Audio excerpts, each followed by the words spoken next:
प्यारे दोस्तों, आज हम प्रोनाउन के बारे में डिटेल से डिस्कस करने वाले हैं। क्या इसकी डेफिनेशन होती है, कितने इसके टाइप्स होते हैं, किस प्रकार से इसका यूज किया जाता है, इन तमाम चीज़ों पर आज हम चर्चा करने वाले हैं। अगर आपको प्रोनाउन नहीं आता है तो ये क्लास दोस्तों आपके लिए बहुत ही इंपॉर्टेंट होने वाली है। तो करते हैं दोस्तों बिना टाइम वेस्ट किए सेशन की शुरुआत। सबसे पहले दोस्तों इसके डेफिनेशन को देखते हैं कि एक्चुअली में प्रोनाउन कहते किसे हैं। तो दोस्तों मैं हिंदी में आपको बता देता हूं कि नाउन के स्थान पर जो शब्द प्रयुक्त होता है उससे ही हम दोस्तों इंग्लिश में प्रोनाउन बोलते हैं। आपके सामने दोस्तों इसकी परिभाषा लिखी हुई है। Pronoun is a word used instead of a noun. इसका मतलब है दोस्तों नाउन की जगह या नाउन के स्थान पर या नाउन के बदले प्रयुक्त होने वाला शब्द दोस्तों प्रोनाउन कहलाता है। यह दोस्तों नाउन के रिपीटिशन को रोकता है, क्योंकि दोस्तों हम एक ही नाम का, जैसे राम है तो हम राम नाम का बार बार प्रयुक्त नहीं करेंगे। हम भाषा के अंदर राम की जगह दोस्तों हम ही यूज कर लेंगे। जैसे Ram is my friend, he is he is he is a best student. तो इस प्रकार दोस्तों राम की जगह मैंने ही यूज कर लिया। तो जो नाउन का जो रिपीटिशन होता है उस रिपीटिशन को रोकने के लिए हम जिस शब्द का यूज करते हैं उससे ही हम दोस्तों प्रोनाउन बोलते हैं। ओके, जैसे Ram is a handsome boy, तो इस राम को मैं अब रिपीट नहीं करूंगा। इस राम की जगह मैंने यूज कर लिया ही इज माय फ्रेंड। तो यहाँ पर जो ही प्रयुक्त हुआ है ये दोस्तों ही अपने आप में प्रोनाउन है। ये दोस्तों इसका जो बेसिक जो फंडा है वो यही है दोस्तों। आशा करता हूँ कि ये आपको क्लियर हुआ होगा। यानी कि नाउन के स्थान पर जो शब्द प्रयुक्त होता है, नाउन की रिपीटिशन को जो रोकता है, नाउन की जो आवृत्ति होती है उसको रोकता है, उसे हम दोस्तों इंग्लिश में प्रोनाउन बोलते हैं और इसे हिंदी में दोस्तों सर्वनाम बोला जाता है। अब इसके दोस्तों काइंड्स की बात करते हैं कि कितने प्रकार होते हैं प्रोनाउन के। तो वो दोस्तों आगे आप स्टेप बाय स्टेप आपको आपको मतलब ये चीज़ें आपको क्लियर होती जाएगी। तो दोस्तों हमारा जो फर्स्ट जो प्रोनाउन है वो है दोस्तों पर्सनल प्रोनाउन। पर्सनल प्रोनाउन ये दोस्तों एक प्रोनाउन का प्रकार है। ओके, वे प्रोनाउंस जो तीनों पर्सन्स के लिए प्रयुक्त होते हैं उन्हें दोस्तों पर्सनल प्रोनाउन कहा जाता है। जैसा कि दोस्तों नाम है पर्सन और पर्सन से बना है पर्सनल, तो ऐसा प्रोनाउन जो पर्सन के बारे में बताता है, जैसे first person, second person, third person होता है ना, तो उन जितने भी जो पर्सन होते हैं उनको डिनोट करने वाला प्रोनाउन दोस्तों कहलाता है पर्सनल प्रोनाउन। यहाँ पर दोस्तों आप देख सकते हो फर्स्ट पर्सन आई और वी को बोला जाता है, सेकेंड पर्सन यू को बोला जाता है, third person he she it they को बोला जाता है। इतनी चीज़ें मैं आशा करता हूँ कि आपको पहले से ही आती होगी। यानी कि अगर मैं मेरा नाम दीपक है तो मैं दीपक नहीं बोलूँगा, मैं बोलूँगा आई, मैं बोलूँगा मैं। जैसे मैं बोल रहा हूँ ना मैं, तो ये मैं क्यों बोल रहा हूँ मैं, क्योंकि मैं इसलिए बोल रहा हूँ ताकि आपको कन्फ्यूजन नहीं हो। क्योंकि मैं दीपक दीपक अगर बोलूँगा तो आपको कन्फ्यूज होगा। दीपक सर आपको पढ़ा देंगे, दीपक सर आपकी हेल्प कर देंगे, तो इस प्रकार आपको कन्फ्यूज होगा। तो इस कन्फ्यूजन को अवॉइड करने के लिए हम प्रोनाउन का यूज करते हैं। और इस प्रोनाउन को दोस्तों जो पर्सनल प्रोनाउन है वो पर्सन के बारे में बताता है। और पर्सन दोस्तों तीन प्रकार के होते हैं, first person, second person, third person. First person दोस्तों स्पीकर को बोला जाता है, जो भाषा के अंदर बोलते हैं, आई और वी। सेकंड पर्सन दोस्तों लिसनर को बोला जाता है, जैसे यू। और थर्ड पर्सन दोस्तों जो भाषा के अंदर इन्वॉल्व नहीं होता है, जिसके बारे में हम बात करते हैं, उसे दोस्तों थर्ड पर्सन बोला जाता है। ही सी इट दे, ये हो गया थर्ड पर्सन। तो ये सब चीज़ें दोस्तों प्रोनाउन है।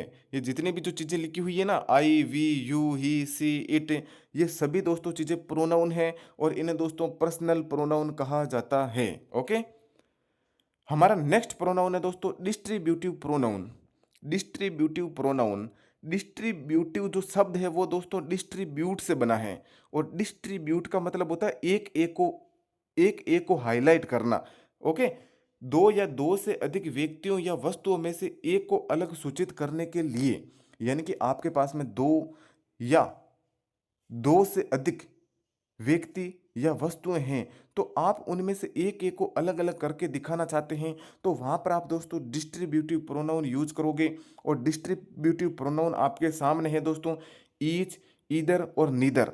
इन्हें दोस्तों डिस्ट्रीब्यूटिव प्रोनाउन कहा जाता है। ये दोस्तों ईच, ईदर और नीदर ये डिस्ट्रीब्यूटिव प्रोनाउन है और ये दोस्तों सिंगुलर प्रोनाउन है और इनके साथ में आपको सिंगुलर वर्ब यूज करनी पड़ेगी। ओके, यानी कि जैसा सब्जेक्ट होगा वैसा ही दोस्तों आपको वर्ब यूज करना होगा। तो ये दोस्तों डिस्ट्रीब्यूटिव प्रोनाउन है जो क्या करते हैं, डिस्ट्रीब्यूट करने का काम करते हैं, जो दो या दो से अधिक में से एक एक को बात करके बताने की कोशिश करते हैं। जैसे दोस्तों each of the boys has his oven book, यानी कि जितने भी लड़के हैं उनमें से प्रत्येक के पास में उसकी अपनी किताब है। Each of the boys has his oven book, तो ईच का मतलब होता है दो या दो में से अधिक में से प्रत्येक, दो या दो से अधिक में से प्रत्येक, यानी कि ये बात तो करता है एक एक की, है ना, बात तो करता है प्लूरल की, लेकिन बात करता है एक एक करके। तो ये दोस्तों सिंगुलर होता है एक्चुअली में ना। इधर का अर्थ होता है दोस्तों दो में से कोई एक। Either of these two pens is red, मान लो मेरे पास में दो पेन है और दो में से मान लो एक है वो रेड है, तो मैं बोल सकता हूँ कि दोनों में से ना एक रेड है, पता नहीं वो कौन सा रेड है। Either of these two pens is red. Neither का मतलब होता है दोस्तों दोनों में से कोई नहीं। Neither of these to girls is active, मतलब इन दो लड़कियों में से कोई भी एक्टिव नहीं है, तो इसका मतलब हो गया दो में से कोई नहीं। ईदर का मतलब दो में से कोई एक, नीदर का मतलब दो में से कोई नहीं, और ईच का मतलब दो या दो से अधिक में से प्रत्येक। हमारा नेक्स्ट प्रोनाउन है दोस्तों रेसिप्रोकल प्रोनाउन। रेसिप्रोकल जो शब्द है वो दोस्तों आया है रेसिप्रोकेट से, और रेसिप्रोकेट का मतलब होता है पारस्परिक। ओके, मतलब जब जब दो व्यक्तियों या दो से अधिक व्यक्तियों के मध्य जब आपस में पारस्परिक कोई भी रिलेशन होता है, उसको व्यक्त करने के लिए दोस्तों हम रेसिप्रोकल प्रोनाउन का यूज करते हैं। यह पारस्परिक संबंध यानी रेसिप्रोकल रिलेशनशिप को व्यक्त करता है, यानी कि जब दो या दो से अधिक मान लो पड़ोसी हो और उनके बीच में पारस्परिक आपस में संबंध होता है, जैसे मान लो अलग अलग देश होते हैं तो उनके मध्य आपस में पारस्परिक संबंध होता है, तो उसको व्यक्त करने के लिए हम रेसिप्रोकल प्रोनाउन का यूज करते हैं।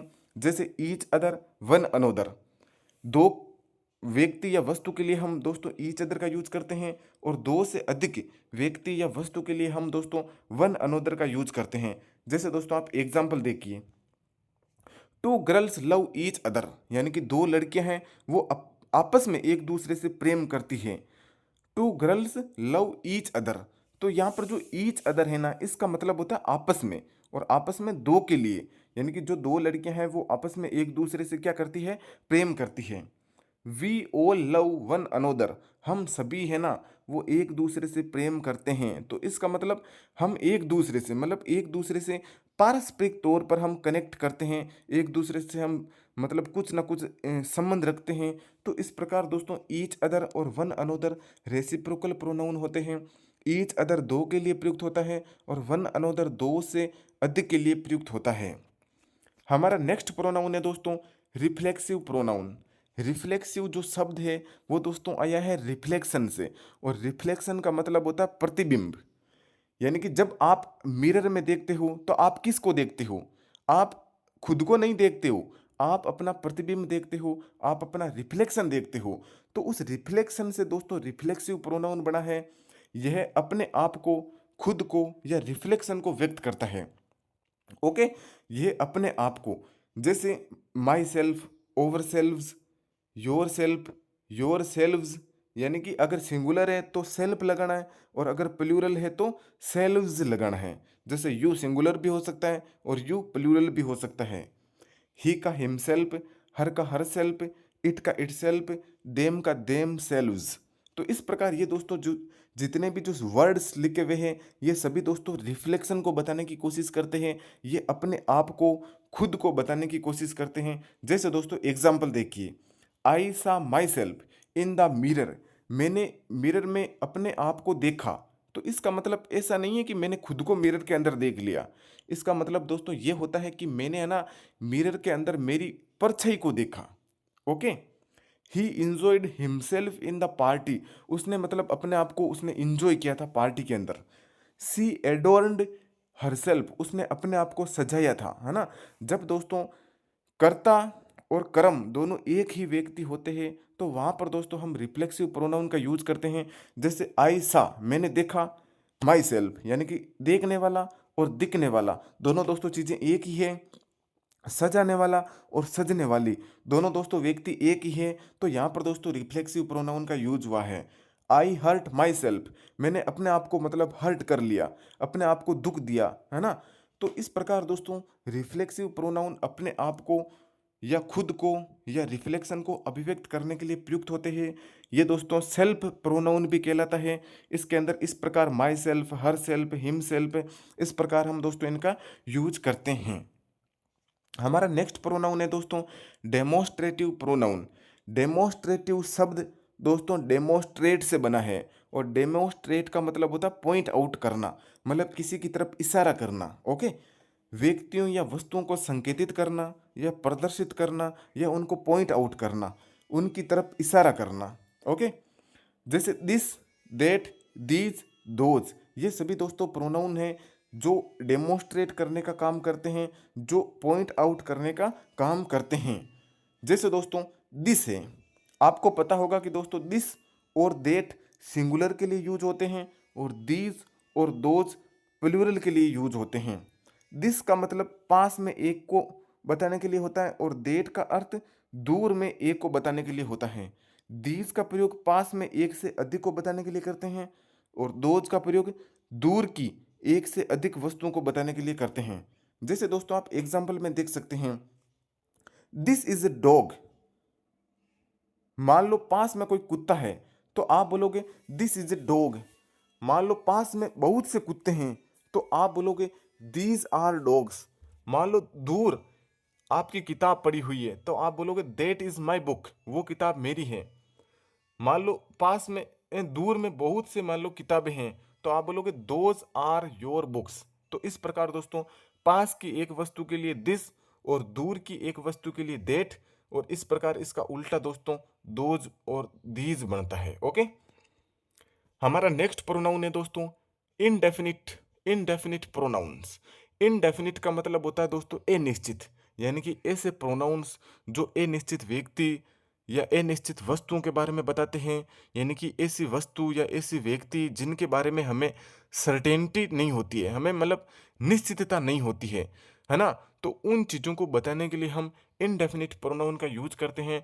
जैसा कि दोस्तों आप स्क्रीन पर देख सकते हैं, everybody, somebody, nobody, anybody, everyone, someone, no one, anyone, everything, something, nothing, anything, all, some, any, enough, many, little. ये जितने भी जो वर्ड्स लिखे हुए हैं दोस्तों, ये या तो व्यक्ति को बताएंगे या वस्तु को बताएंगे, लेकिन ये दोस्तों निश्चित व्यक्ति या निश्चित वस्तु को नहीं बता करके अनिश्चित व्यक्ति या वस्तुओं का बोध करवाते हैं। तो इसलिए दोस्तों इन्हें इनडेफिनिट प्रोनाउन बोलते हैं। जैसे एवरीबडी, एवरीबडी का मतलब होता है प्रत्येक, मतलब हर कोई। समवन, समवन का मतलब होता है किसी एक ने, पता नहीं वो है कौन। एनीवन, एनीवन का मतलब होता है कोई भी। ओके, समथिंग का मतलब होता है कुछ, मतलब कुछ चीजें या कोई भी चीज। और नथिंग का मतलब होता है कोई भी नहीं। ऑल का मतलब होता है सम, ऑल का मतलब होता है सभी, और सम का मतलब होता है कुछ। तो ये जितने भी जो वर्ड्स है इनकी दोस्तों अगर आप हिंदी निकालते हो तो उसका अर्थ दोस्तों इस प्रकार आता है कि उससे आप किसी निश्चित व्यक्ति या वस्तु के बारे में आपको पता नहीं चलता है, आपको अनिश्चित व्यक्ति या वस्तु के बारे में पता चलता है जैसे ही आप इनका हिंदी निकालते हो। तो ये जितने भी जो वर्ड है वो दोस्तों इनडेफिनिट प्रोनाउंस है। ओके, जैसे दोस्तों आप एग्जाम्पल देख सकते हो, one should love one's country. यहाँ पर जो वन प्रयुक्त हुआ है वो दोस्तों एक को नहीं बताता है, वो बताता है प्रत्येक एक को, मतलब सभी को, यानी कि सभी को अपने देश से प्रेम करना चाहिए। तो ऐसा नहीं है कि एक व्यक्ति को अपने देश से प्रेम करना चाहिए, इसका मतलब होता है सभी, प्रत्येक को। ओके, तो ये दोस्तों इनडेफिनिट प्रोनाउन होते हैं। ये अपने आप में डेफिनिट नहीं बताते हैं, ये अपने आप में अनसर्टेन चीज़ों को बताते हैं। जैसे somebody has stolen my watch, किसी ने मेरी वॉच चुरा ली है।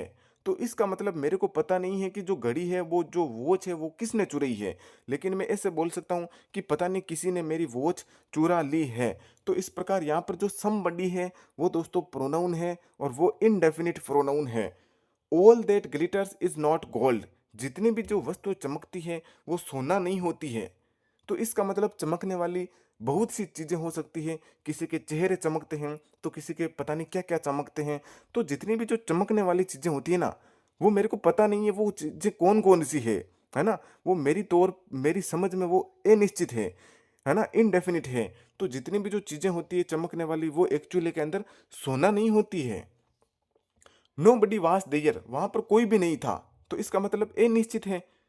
Everyone has his oven ideas, मतलब हर व्यक्ति के पास अपना-अपना खुद का आइडिया होता है, अपना विचार होते हैं। तो इस प्रकार ये सब चीज़ें दोस्तों इनडेफिनिट चीज़ों को बताती है, तो इन्हें बोला जाता है इनडेफिनिट प्रोनाउन। आगे दोस्तों और एग्ज़ाम्पल है, much of what he says is true, यानी कि जितना वो कहता है ना, उसमें से अधिकांश है ना, वो क्या है? ट्रू है। ट्रू का मतलब सही है ना? जितना भी वो कहता है उसमें से अधिकांश क्या है? सही है। तो पता नहीं कितना सही है, लेकिन सही है। तो यहाँ पर इनडेफिनिट चीज़ों की बात हो रही है। A few of these pens are old, मतलब जितने भी पेन है ना, उनमें से मतलब कुछ, ओके, जितने भी पेन हैं उनमें से कुछ जो पेन है वो क्या है? ओल्ड है। तो पता नहीं कितने पेन हैं और कितने ओल्ड हैं, तो हमें निश्चित चीज़ों की जानकारी नहीं मिल रही है। Most of the money has been spent, यानी कि जितनी भी जो मनी है ना, उसमें से अधिकांश जो मनी है, जो पैसा है, वो क्या कर दिया गया है? स्पेंड कर दिया गया है।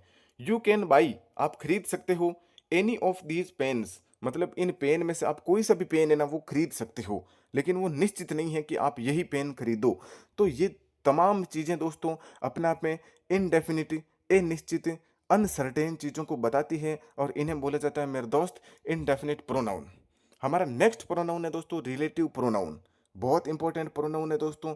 रिलेटिव प्रोनाउन दोस्तों रिलेशन को बताने का काम करता है। ये अपने से पहले प्रयुक्त नाउन या नाउन इक्विवेलेंट वर्ड्स से संबंध बताता है और दो सेंटेंसेस को जोड़ने का काम करता है। मतलब जो रिलेटिव प्रोनाउन है वो दोस्तों एक ऐसा वर्ड है जो क्या करता है, अपने से पहले प्रयुक्त कोई भी शब्द है ना, कोई भी नाउन हो गया, मान लो नाउन के समान कोई भी शब्द हो गया, उसका संबंध अगले शब्द से बताने की कोशिश करेगा। ये मतलब क्या करता है, दो मान लो दो चीज़ें हैं और उन दो चीज़ों को, उन दो सेंटेंसेस को आपस में रिलेट करने का काम करता है, उनके बीच में संबंध बताने का काम करता है। जैसे दोस्तों वो हो गया, विच हो गया, डेट हो गया, वाट हो गया, वूम हो गया। ये तमाम चीज़ें दोस्तों रिलेटिव प्रोनाउन का काम करती है, और यही चीज़ें दोस्तों आप पढ़ोगे इंट्रोगेटिव प्रोनाउन का भी ये चीज़ें काम करेगी। जैसे दोस्तों आप एग्जाम्पल से समझिए, द बॉय, यहाँ पर द बॉय लिखा हुआ है, इस द बॉय का दोस्तों रिलेशन आगे बताने के लिए यहाँ पर बीच में वो लिखा हुआ है, और ये वो दोस्तों अपने आप में रिलेशन बताने का काम करता है, और इसे दोस्तों बोला जाता है relative pronoun. Okay, the boy who came here was my friend. तो यहाँ पर दोस्तों जो ये वो प्रयुक्त हुआ है, ये वो दोस्तों काम कर रहा है रिलेटिव प्रोनाउन का। द बॉय यानी कि लड़का जो यहाँ आया था वो मेरा दोस्त था। तो इस प्रकार दोस्तों ये वो अपने आप में रिलेशन का काम कर रहा है। दिस इज द हाउस, ये वही हाउस है, which is made of marble, जो मार्बल से बना हुआ है, यानी कि ये हाउस है और ये हाउस मार्बल से बना हुआ है। यहाँ पर दो मेरे पास में सेंटेंस है, ये हाउस है और ये हाउस मार्बल से बना हुआ है। इन दो सेंटेंसेस को आपस में रिलेट करने के लिए यहाँ पर दोस्तों विच का यूज किया गया है, और ये विच दोस्तों आप अपने आप में दोस्तों यहाँ पर रिलेटिव प्रोनाउन का काम कर रहा है, नहीं कि दोस्तों पर्सन पूछने का। यहाँ पर दोस्तों ये अपने आप में रिलेशन बताने का काम कर रहा है। आई हैव ए फ्रेंड, मेरे एक फ्रेंड है, मेरा एक दोस्त है, वूम आई लव वेरी मच, जिसे मैं बहुत ही प्रेम करता हूँ। तो यहाँ पर दोस्तों ये वूम है, ये दोस्तों ऑब्जेक्ट का काम कर रहा है, और ये वूम दोस्तों दो सेंटेंसेस को रिलेट करने का काम कर रहा है। टेक एनीथिंग, कोई सी भी चीज़ ले लो, दैट यू लाइक, जिसे आप पसंद करते हो। तो यहाँ पर दोस्तों दैट है वो अपने आप में रिलेट करने का काम कर रहा है। तो इस प्रकार दोस्तों वो दोस्तों सब्जेक्ट का काम करता है, वोम दोस्तों ऑब्जेक्ट का काम करता है। तो इस प्रकार दोस्तों ये तमाम चीज़ें दोस्तों अपने आप में रिलेशन का काम कर रही है, और इन्हें रिलेटिव प्रोनाउन बोला जाता है। हमारा नेक्स्ट प्रोनाउन है दोस्तों इंटेरोगेटिव प्रोनाउन। इंटेरोगेटिव का मतलब होता है दोस्तों प्रश्न पूछना, और ऐसा प्रोनाउन जिनका प्रयोग हम प्रश्न पूछने के लिए करते हैं उन्हें दोस्तों हम इंटेरोगेटिव प्रोनाउन बोलते हैं। जैसे दोस्तों वो, वोम, वाट, वूज, विच। अभी दोस्तों आपने पहले देखा था कि जो वो, वोम, देट, विच ये क्या कर रहे थे? रिलेटिव प्रोनाउन का काम कर रहे थे।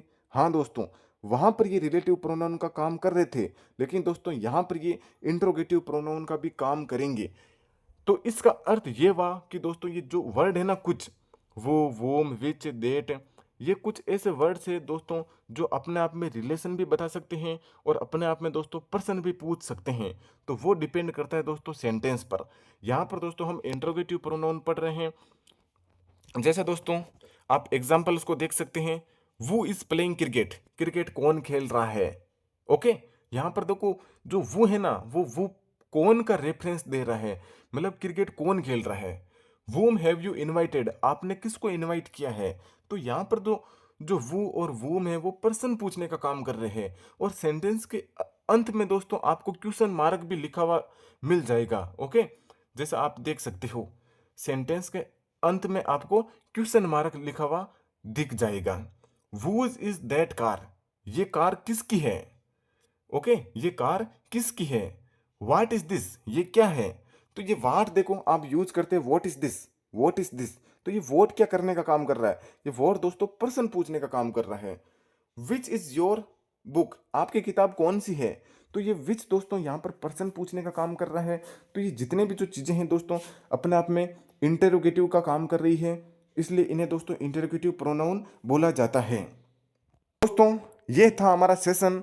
हमने दोस्तों जितने भी जो प्रोनाउन हैं उनको दोस्तों समझने की कोशिश की है। मैंने दोस्तों आपको एग्जाम्पल दिए हैं, जितने भी चीज़ें हैं उनको समझाने की अच्छी से दोस्तों मैंने मेहनत की है, प्रयास किया है दोस्तों। अगर दोस्तों आपको वीडियो अच्छा लगा है तो वीडियो को दोस्तों लाइक कर देना, सब्सक्राइब कर देना और दोस्तों एक प्यारा सा कमेंट कर देना कि वीडियो आपको कैसा लगा। तो दोस्तों मिलते हैं अगले सेशन में, तब तक के लिए बाय।